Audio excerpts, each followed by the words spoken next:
সরকার যদি শুধুমাত্র দলের অভিমুখ ধরে চলে তাহলে সরকারের কাজকর্মের নানা খামতি সামনে আসতে বাধ্য। এই যেমন ওবিসি বিষয়টাকে কেন্দ্র করে যে একটা জটিলতা তৈরি হলো, এখন আদালতের রায় ওবিসি কারা কারা নয় সেটা নিয়ে একটা দ্বন্দ্ব তৈরি হচ্ছে। আদালত পরিষ্কার জানিয়ে দিয়েছে রাজ্য সরকার যেভাবে ওবিসি সম্প্রদায় নির্ধারণ করবার প্রক্রিয়া চালিয়েছে সেটা একেবারেই সংবিধান সম্মত নয়। আদালতের পর্যবেক্ষণ যেভাবে গোটা বিষয়টা সামনে এসেছে তাতে দলের খুব তাড়াহুড়ো ছিল, যে নিয়ম যে রীতি মানার কথা ছিল সেই নিয়ম রীতি এবং সময় কোনোটাই মানা হয়নি। দলের তাড়াহুড়ো অর্থাৎ ভোটের দিকে লক্ষ্য রেখে একটা কিছু করবার প্রয়াসে গোটা বিষয়টা করা হয়েছে। এর ফলে কি হলো, এর ফলে একটা জটিলতা তৈরি হলো সর্বস্তরে। সরকারি চাকরি ক্ষেত্রে একটা জটিলতা, স্কুল কিংবা কলেজগুলোতে ভর্তি নিয়ে একটা জটিলতা। যদিও গতকালই আদালত জানিয়েছে যে এর আগের যে ওবিসি নির্ধারক বিষয়টা ছিল সেটাকে সামনে রেখেই গোটা প্রক্রিয়াটা চালাতে হবে। এখন রাজ্য সরকার কি সেটা মানবে? এখানেই আমাদের প্রশ্ন থাকছে যে সরকার কেন একটা রীতি বা নীতি যেটা রয়েছে আমাদের সংবিধান রীতি অনুযায়ী চলা সেটাকে মান্যতা দিতে চায় না। ভোটে জেতার তাড়ায় বারবার এগুলোকে উপেক্ষা করতে থাকে। শুধুমাত্র এক ধরনের সরকার নয়, সব ধরনের সরকার। তার ফলে যেটা হয় জটিলতা তৈরি হয়। জটিলতা এই কারণে যে সরকার আর দল সেই সময় কোথাও বোধহয় এক বিন্দুতে এসে মিলে যায়। এই যে সরকারের দল এক বিন্দুতে এসে মিলে যায় তারই পরিপ্রেক্ষিতে সাধারণ মানুষ তারা নানা ভোগান্তির শিকার হন। আমরা ঠিক এই বিষয়টাকে বুঝতে চাইবো যে ওবিসির সমস্যাটা কোথায় এসে দাঁড়ালো, কেন এই সমস্যাটা তৈরি হলো। খুব তাড়াতাড়ি এই সমস্যার সমাধানের দিকে আমরা যেতে পারবো কি, এই বিষয়টা একটু বুঝে নেবার দরকার আছে। কারণ সর্বত্রই একটা প্রশ্ন চলছে যে কিভাবে কি হবে, সবার মনে একটা দ্বন্দ্ব, তাহলে কি হবে। তারই মধ্যে জানিয়ে রাখি আজই যে ভাতা দেওয়ার কথা বলা হয়েছিল সরকারের পক্ষ থেকে যারা চাকরিহারা, সেই ভাতা দানের উপরেও একটা স্থগিতাদেশ দেওয়া হয়েছে।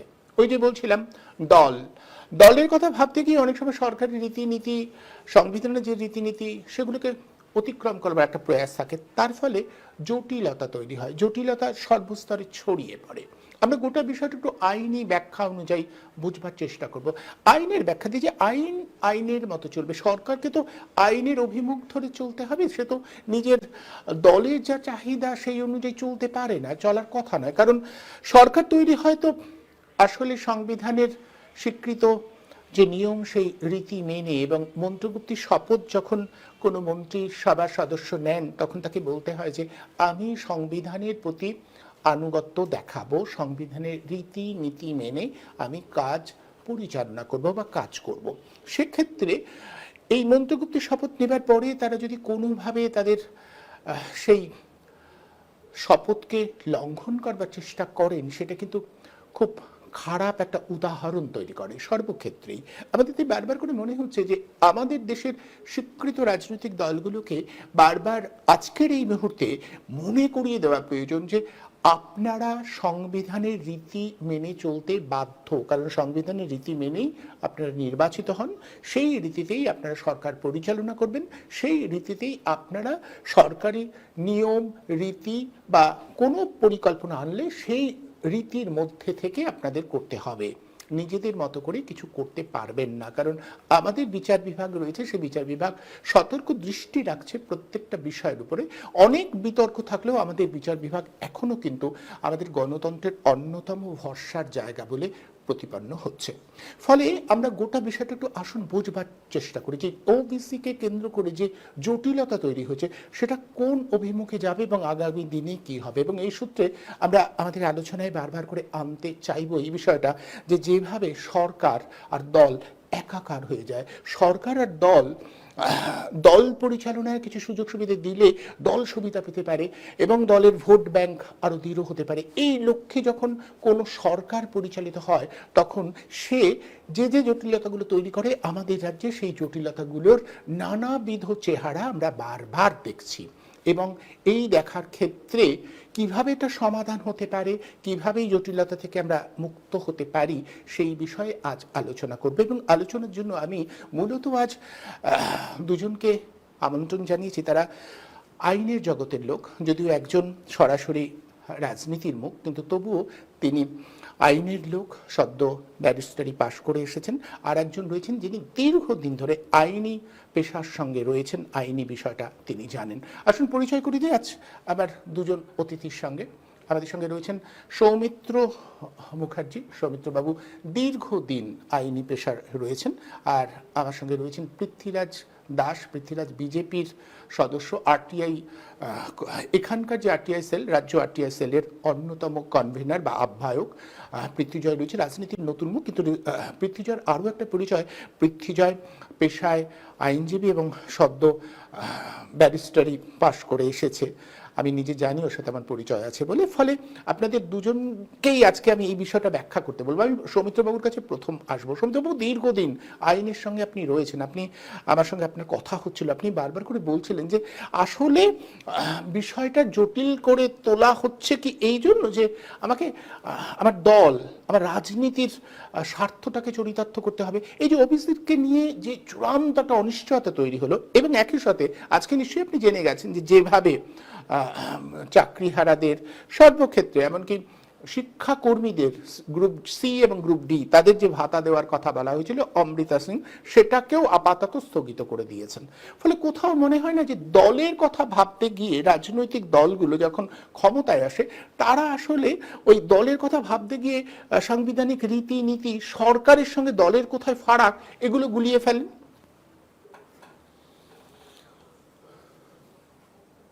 24 আওয়ার্স অনুপম, আপনাকে এবং পৃথ্বীরাজ বাবু অ্যাডভোকেট ব্যারিস্টার। 2026-এর ইলেকশনের দামামা বেজে গেছে। সেই দামামাকে আরো কিছুটা আকর্ষক করার জন্যে বর্তমানে শাসক দল তৃণমূল সরকার একটা নগ্ন রাজনীতির খেলায় নেমেছে। আমি এখানে রাজনৈতিক দলকে প্রথমে আসামির কাঠগড়ায় তুলব না, তুলব এই রাজ্যের সরকারের যিনি অ্যাডভোকেট জেনারেল আছেন এবং অন্যান্য যারা অভিজ্ঞ আইনজীবী আছেন। আপনারা কি করে পশ্চিমবঙ্গ সরকারকে বা মাননীয় মুখ্যমন্ত্রীকে এই অ্যাডভাইসটা দিলেন যে ভাতা দেওয়ার জন্য? আমি শুধু সৌমিত্রবাবু, আমি শুধু আপনাকে এখানে বলে রাখি যে আমাদের রাজ্যের যিনি প্রশাসনিক প্রধান, তিনি তো নিজেকে আইনের একজন অভিজ্ঞ মানুষ বলেও দাবি করেন। তিনিও একজন আইনজীবী, আমরা সেটা জানি।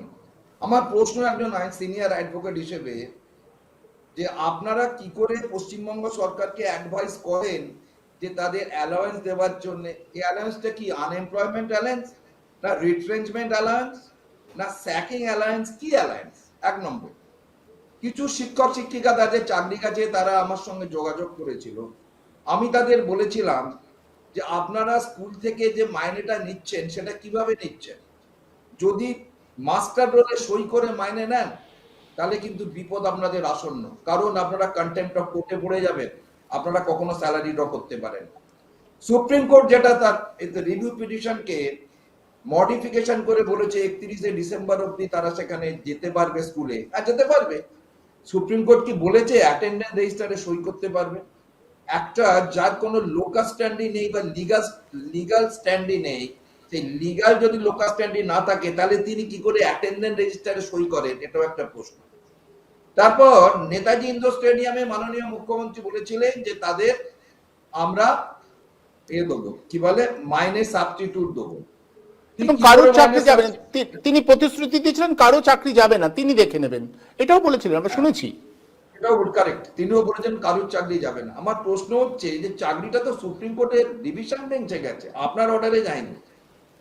আমি একইভাবে প্রশ্ন করি, আপনি যে অ্যালাউন্সটা দিচ্ছেন সেটা কিসের জন্য অ্যালাউন্স দিচ্ছেন? সুপ্রিম কোর্টের আদেশের বিরুদ্ধে গিয়ে দিচ্ছেন। ঠিক ওবিসিতে যেটা করেছে অনুপম, গত বছর মে মাসে ওবিসির টোটাল লিস্টটাকে খারিজ করে দেওয়া হয়েছে। টোটাল লিস্টটাকে খারিজ করার পর তারপর তারা এবার কি করলো, খারিজ করার পর সেটা চলে গেল সুপ্রিম কোর্টে, স্পেশাল লিভ পিটিশন করে সেখানে তারা অ্যাপিলে চলে গেল। এই অ্যাপিলে গিয়ে তারা ওয়েট করছে এই সামার ভ্যাকেশনের পর সুপ্রিম কোর্টটা খুলবে, এবং তারা সুপ্রিম কোর্টকে পশ্চিমবঙ্গ সরকার জানিয়েছে যে তাদের যে প্যারাফার্নিয়া গুলো আছে, অর্থাৎ যে প্যারোমিটার আছে, সেই প্যারোমিটারকে ভীষণ ভালোভাবে ইনভেস্টিগেশন করা হচ্ছে বা তাদের সম্বন্ধে এনকোয়ারি করা হচ্ছে। সুপ্রিম কোর্টে যে বিষয়টা পেন্ডিং আছে, তারপরে তারা কি করে আবার একটা ফ্রেশ ওবিসি লিস্ট করলো 140 জন। ক্যালকাটা হাইকোর্টের ডিভিশন বেঞ্চ যেখানে বলেছেন যে তপব্রত চক্রবর্তী এবং রাজশেখর মান্তার ডিভিশন বেঞ্চ পরিষ্কার জানিয়েছে যে আপনারা সুপ্রিম কোর্টের আদেশের জন্য অপেক্ষা করছেন, এবং সুপ্রিম কোর্ট আমরা যে গত বছর রিজেকশন করেছিলাম তার উপর কিন্তু কোনো স্টে দেয়নি। তা সত্ত্বেও কিন্তু আপনারা সুপ্রিম কোর্টে পেন্ডিং অবস্থাতে 140 জন ওবিসির একটা লিস্ট দিলেন, তার মধ্যে দেখা যাচ্ছে মেজরিটি হচ্ছে মুসলিম কমিউনিটি।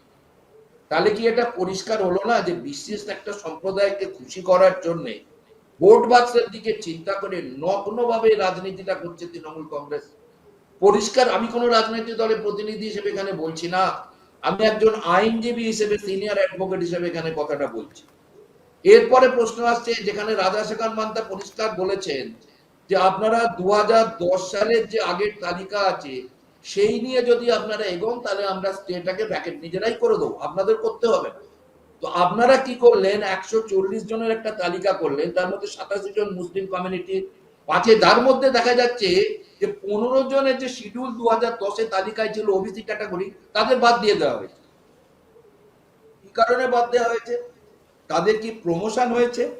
তাদের কি ইকোনমিক্যাল স্টেটাসের কোনো রকম ভাবে হায়ারার্কি হয়েছে?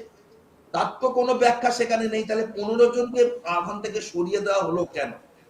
নেক্সট পয়েন্ট হচ্ছে যে ক্যালকাটা হাইকোর্ট পরিষ্কারভাবে 31শে জুলাই অবধি স্টে করেছে। ভালোভাবে দর্শকদের বলছি শুনুন, 31শে জুলাই অবধি স্টে করেছে সমস্ত রকম অ্যাপয়েন্টমেন্ট এবং নোটিফিকেশন, এবং তার সঙ্গে বলেছে 2010-এর 1 জানুয়ারি থেকে অনওয়ার্ড যতগুলো ওবিসি সার্টিফিকেট ইস্যু করা হয়েছে সমস্ত রিজেকশন করা হলো, are not liable to be rejected but rejected.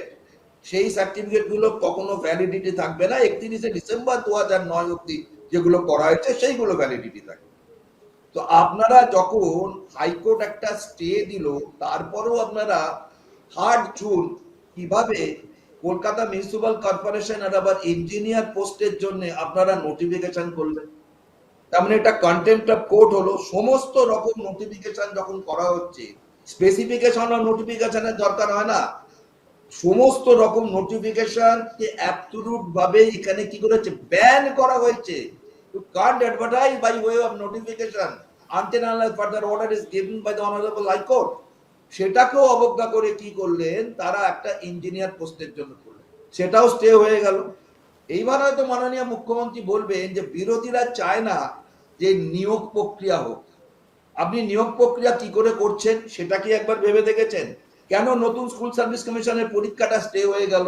আচ্ছা, স্টেটা কি বিজেপি করছে, কংগ্রেস করছে, বামফ্রন্ট করছে? করছে না তো, করছে তো হাইকোর্ট। আপনি কোর্টের মান্যতাটা কেন দিচ্ছেন না? কোর্টের মান্যতাটা দিন। হাইকোর্ট স্টে করছে, তার কোন রকম ভাবে প্রাইমা ফেসি পেলে তবেই না স্টে আসে। আমরা বেসিক্যালি সিভিল প্র্যাকটিশনার, আমরা যখন কোনো মুভ করি injunction by the way of অ্যাডেন্টারিভ রুলস, আমরা প্রাইমা ফেসিটাকে কোর্টের কাছে আনার চেষ্টা করি, বা হাইকোর্টে যখন রিটে যাই আমরা প্রাইমা ফেসিটাকে কোর্টের কাছে আনার চেষ্টা করি।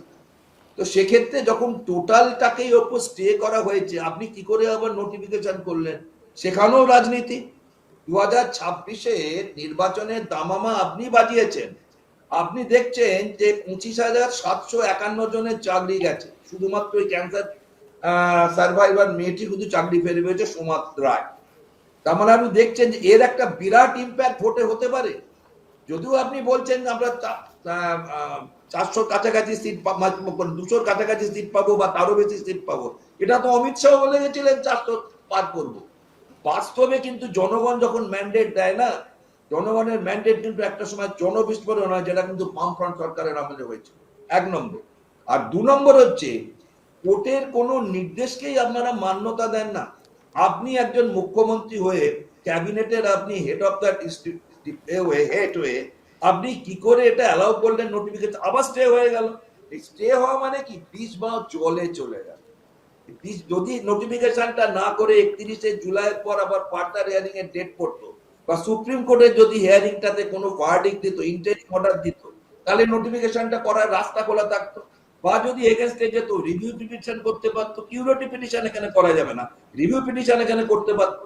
সেইটা না করে তাড়াহুড়ো করে কি করলেন, একটা নোটিফিকেশন, আপনি জানেন না যে টোটাল নোটিফিকেশনের উপর এখানে একটা স্টে করা হয়েছে।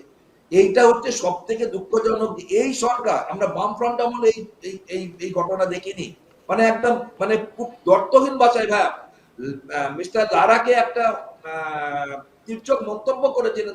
একদম আমি আমি আমি আমি সেই সেই হ্যাঁ, আমি সেই প্রসঙ্গে আসবো সমিতবাবু, আমি সেই প্রসঙ্গটায় আসবো যে সেই সময় বিচারক লালাকে যে মন্তব্য করেছিলেন তদানীন্তন বামফ্রন্টের চেয়ারম্যান বিমান বসু, তার জন্য তার আদালত অবমাননা হয়েছিল এবং তারপরে তাকে জবাব দিতে হয়েছিল, তাকে ক্ষমা চাইতে হয়েছিল। কিন্তু এখন গত কয়েকদিন আগে আমরা দেখেছি যে ব্যক্তিগতভাবে কিভাবে বিচারকদের উপরে আক্রমণ হয়েছে। এই বিষয়টা আসবো যে কেন এখন আর সেরকম ব্যবস্থা নেওয়া হয় না, বারবার আমরা দেখছি, আসবো পরের পর্যায়ে আসবো। আমি তার আগে পৃথ্বীজয়ের কাছে আসি। পৃথ্বীজয়, গোটা বিষয়টা যেভাবে দাঁড়িয়ে রয়েছে, আমি বারবার করে একটা বিষয় বুঝতে চাইছি পৃথ্বীজয়, যে একটা সরকার সাংবিধানিক রীতিনীতি মেনে চলবে না, তাকে ভোট বড় বালাই, এই অভিমুখে যেটা বললেন সৌমিত্র বাবু, দীর্ঘদিনের অভিজ্ঞতার সূত্র ধরে তিনি বললেন যে আসলে যা খুশি তাই করতে পারি, আমার মতো করে আমি সাজিয়ে নিতে পারি।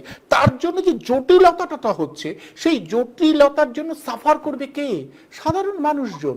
সাধারণ মানুষজন কোথাও মনে হয় না যে এটা সাধারণ মানুষকে খুব করে বোঝানো দরকার।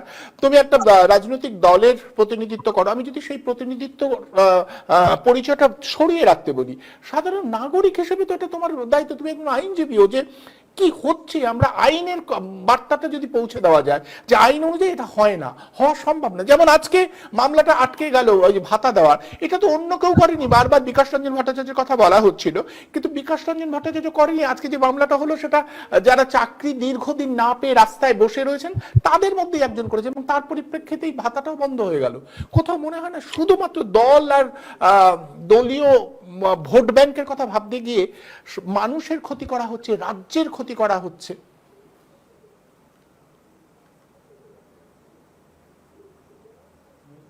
মিউট করা আছে বোধহয়।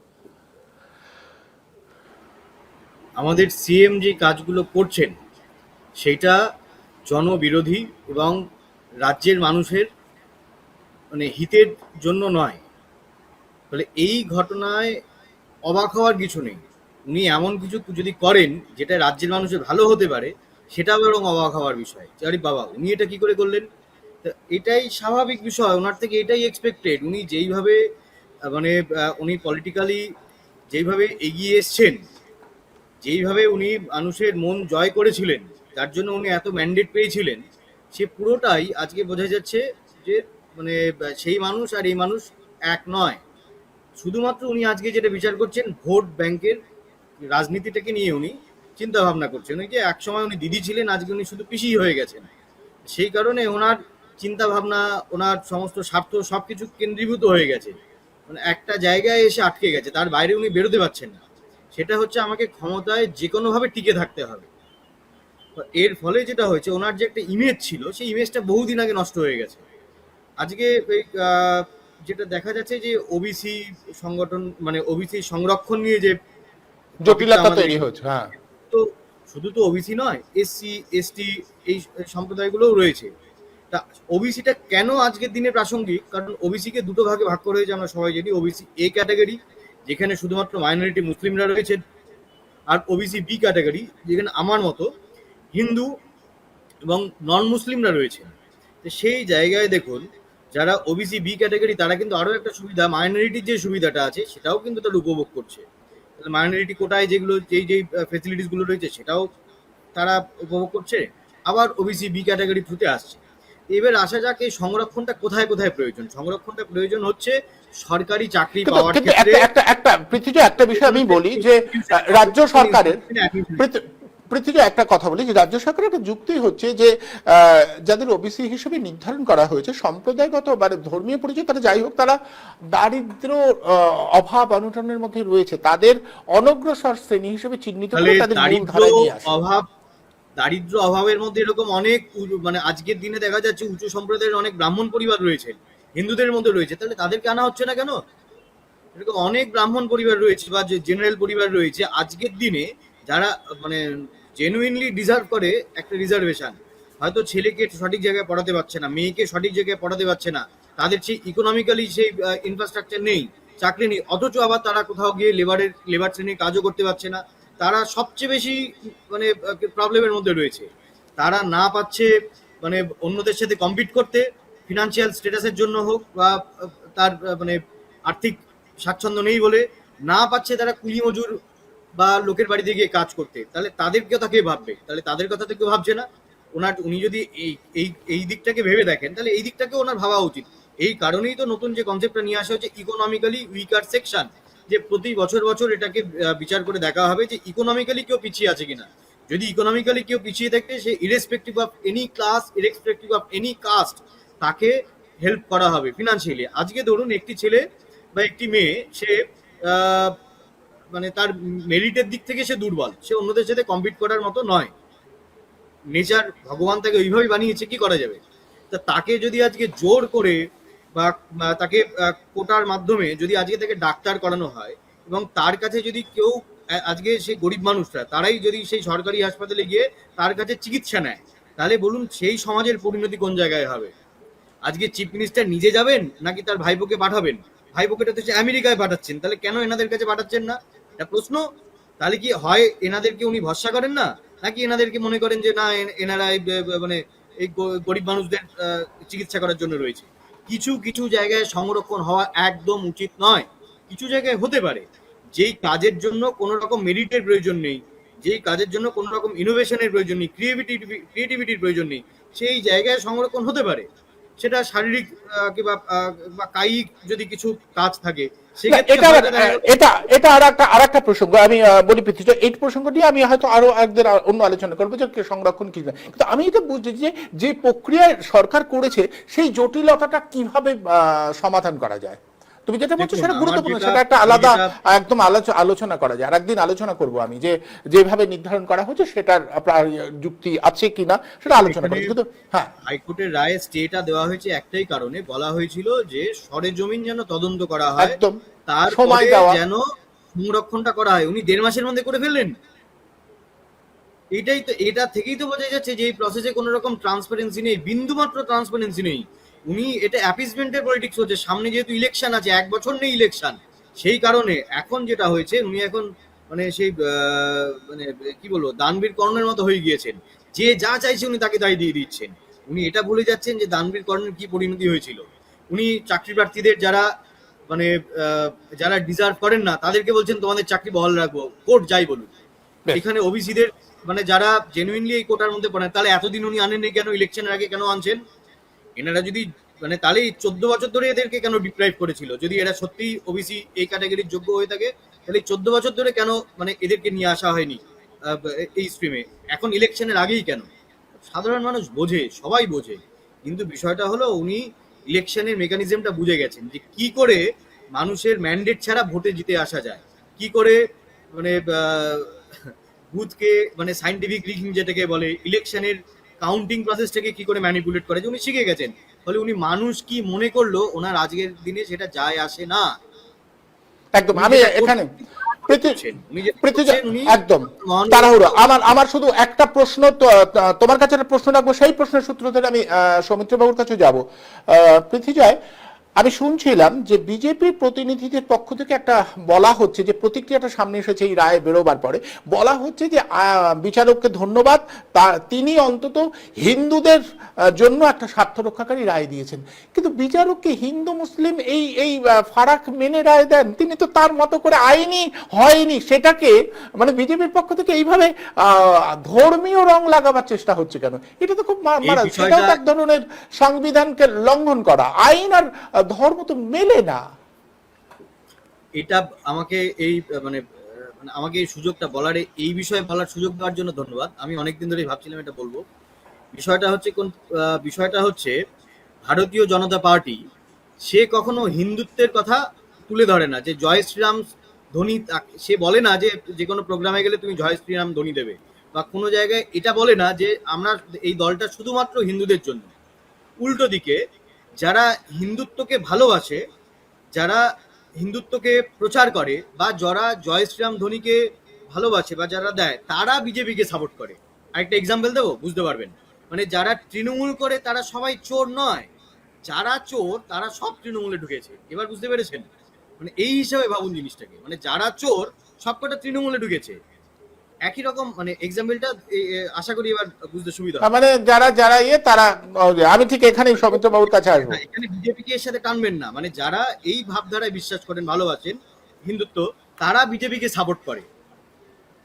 বেশ, সৌমিত্র বাবু, আমি একটু আগে বলছিলাম যে দল আর সরকার, দল আর আইন, এগুলো যেন গুলিয়ে না যায়। কোথাও মনে হয় না বিজেপির যে প্রতিক্রিয়া, বিজেপির সদস্য হিসেবে আমি শুনছিলাম তারা বলছে যে কোর্টকে অনেক ধন্যবাদ, তারা হিন্দুদের। পৃথ্বীরায় নিজের মতো করে বলল, একটা ব্যাখ্যা দিল, এবং যেটা বলতে চাইছি আমি, মানে যে বুঝতে চাইছি যে কোথাও মনে হয় না যে এই আইনের পরিভাষাগুলো যদি গুলিয়ে যায় তাহলে বিপদ হবে।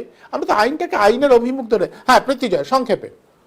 মানে ওই এই বিষয়টাই বলছি সৌমিত্রবাবু, সরি বলছি, যদি কোনো বিজেপি স্পোক্স পার্সন এই বক্তব্য রাখে তাহলে বুঝবেন ওটা বিজেপির বক্তব্য, না হলে বুঝবেন এমন একজনের বক্তব্য যে হিন্দুত্ববাদী, সে বিজেপিকে সাপোর্ট করে। একদম একটা চ্যানেল, একদম একদম চ্যানেলে গিয়ে বলেছে, আমি তোমাকে একেবারে নির্দিষ্ট করে বলে দিয়েছি, একটা চ্যানেলে গিয়ে বিজেপির স্পোক্স পার্সন তার বক্তব্যটা রেখেছে, তখন তাকে বলা হলো যে না, এটা বোধহয় ঠিক হচ্ছে না। তাকে বলা, আমি কিন্তু এটা বুঝতে চাইছি, এই মানে এই অবস্থানটা, বিজেপির দলের এই অবস্থানটা বুঝতে চাইছি।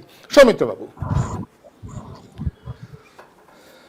এখানে একটা বলার স্কোপ ছিল যে প্রধানমন্ত্রী নরেন্দ্র মোদী অযোধ্যায় রাম মন্দির করেছেন, মুসলিমদের জন্য একটা মসজিদ করেছেন, না খ্রিস্টানদের জন্য একটা গির্জা করেছেন। কিন্তু এই বলার জায়গাটা বোধহয় আমরা হারিয়ে ফেলেছি দীঘার সাম্প্রতিক ঘটনা। সেখানেও কিন্তু মাননীয় মুখ্যমন্ত্রী তিনি কিন্তু দীঘায় সেই হিন্দুত্ববাদের তাস খেলে উনি কিন্তু জগন্নাথ মন্দির করেন। আমি জগন্নাথের অত্যন্ত ভক্ত, কারণ আমি পুরীতে খুব ঘন ঘন যাই আমার ব্যক্তিগত কাজে। একদম আমাদের ধর্মের প্রতি আমাদের কোনো বিদ্বেষ নেই, কিন্তু তার পরিসরটা রাজনীতির সাথে মিলবে না, সরকার পরিচালনার সাথে মিলবে না। এটা বিজেপির কাছে নতুন কিছু নয় অনুপম, কারণ হিন্দু হিন্দু হিন্দুস্তান এটা হচ্ছে বিজেপির মূল মন্ত্র। জয় শ্রীরামের সঙ্গে যদি আপনি কোনো বিজেপির কোনো হিন্দুকে বলেন আসসালামু আলাইকুম, উনি কি আলাইকুম সালাম বলবেন? বলবেন না, কারণ উনি হিন্দু। সুতরাং হিন্দুদের জন্য এটা প্রোটেকশন দিয়েছে হাইকোর্ট, বলা মানে that is also contempt of court, that is also contempt of court, আদালত অবমাননা। এবার যে প্রশ্নটা করলেন কেন কোনো ব্যবস্থা হয় না, কৌশিক চন্দ্রকেও কিন্তু তৃণমূল একইভাবে ধাব্বা লাগিয়েছিল বিজেপি। তিনি কোনো সময় বিজেপি করতেই পারেন, তাতে অপরাধটা কি? তাতে তো অপরাধ কিছু নেই, বিজেপি করা তার ব্যক্তিগত ব্যাপার। বিজেপি হিন্দুত্ববাদে বিশ্বাস যদি করবে, তাতে কার কি বলার আছে? ভারতের জনসংখ্যা মেজরিটি ম্যান্ডেট তাদের ফেভারে পড়েছে, যদিও তারা 64টা সিটে মেরে হেরেছে, তবু তো তারা তৃতীয়বারের জন্য ক্ষমতায় এসছে, সেখানে তো অন্য কোনো দল আসতে পারেনি। আমি একটা প্রশ্ন রাখবো এই মাননীয় মুখ্যমন্ত্রী এবং তার সরকারকে, আপনাদেরও জগন্নাথ মন্দিরই করতে হলো, তাহলে অযোধ্যা মন্দির যখন করেছিল তার সমালোচনা করেছিলেন, ঠিক করতে পারেন না, করেছিলেন কেন? আপনিও কিন্তু যে হিন্দুত্ব তাস খেলছেন 70% ভোটের জন্য। এইবার অনুপম বলি, আসল ক্লাসটা কোথায় লেগেছে? এই তপব্রত চক্রবর্তী এবং রাজাশেখর মান্তা দুজনেই অত্যন্ত সিনিয়র জাস্টিস, দুজনেই কিন্তু এত বছর ধরে ওনাদের হাইকোর্টে আমরা দেখছি। এনারা বলেছিলেন যে 2012 সালের ওবিসি অ্যাক্ট অনুযায়ী তালিকা তৈরি করতে হবে, পরিষ্কার ইনস্ট্রাকশন দিয়েছিলেন যখন রিজেকশন করেছিলেন, prepare a fresh list and submit before the honourable high court at Calcutta. সেইটা পশ্চিমবঙ্গ সরকার কি করলো? নাল অ্যান্ড ভয়েড করলো। সেই পুরনো 1993 অ্যাক্টে কিছু ওবিসি লিস্টকে তারা নিয়ে এলো আপনার এই লিস্টে, মানে নতুন যে লিস্টটা করলো, এবং যেটা পৃথ্বীজয় বাবু বলেছেন সঠিক বলেছেন, গ্রুপ এ মানে একটা গ্রুপ হচ্ছে মুসলিম কমিউনিটি ওবিসি, আর একটা হচ্ছে আদার দ্যান নন মুসলিমদের। পশ্চিমবঙ্গ সরকার কি করলো? লিস্টটা বার করেছে, আপনি জানেন 50% করেছে 1993 অ্যাক্টে, 50% করেছে 2012 অ্যাক্টে। এই যে অডাসিটি, হাইকোর্টের এগেনস্টে, তার রায়ের এগেনস্টে যাওয়া, এই জন্যই কিন্তু 31 জুলাই অবধি শুধু স্টে করেনি, 2010 পয়লা জানুয়ারি থেকে সমস্ত ওবিসি সার্টিফিকেট ক্যান্সেল, সমস্ত অবৈধ বলে ঘোষণা করা হয়েছে। একমাত্র 31 ডিসেম্বর অবধি যারা পেয়েছে 2009 তাদেরটাই বলবে।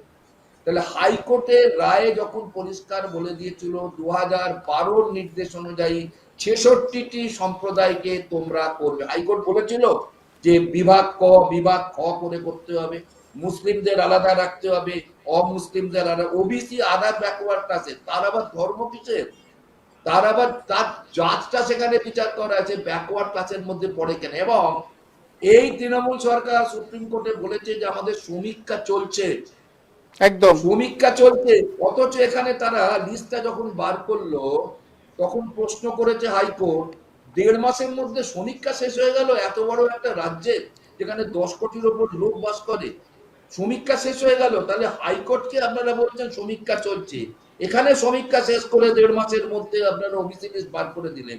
দুটো কোর্টকেই তো আপনার প্রতারণা করছেন। ওই যে বললাম কোর্ট বড় বালাই, কোর্টের স্বার্থে এটা করে কি করলো, দুদিক থেকেই তরিটা ডুবলো। এইবার প্রচার হবে তৃণমূলের তরফ থেকে যে কোর্ট করেনি, স্টেটা কোর্ট দেয়নি, বিজেপি সিপিএম কংগ্রেসের চক্রান্ত করে এটাকে আটকে দিয়েছে।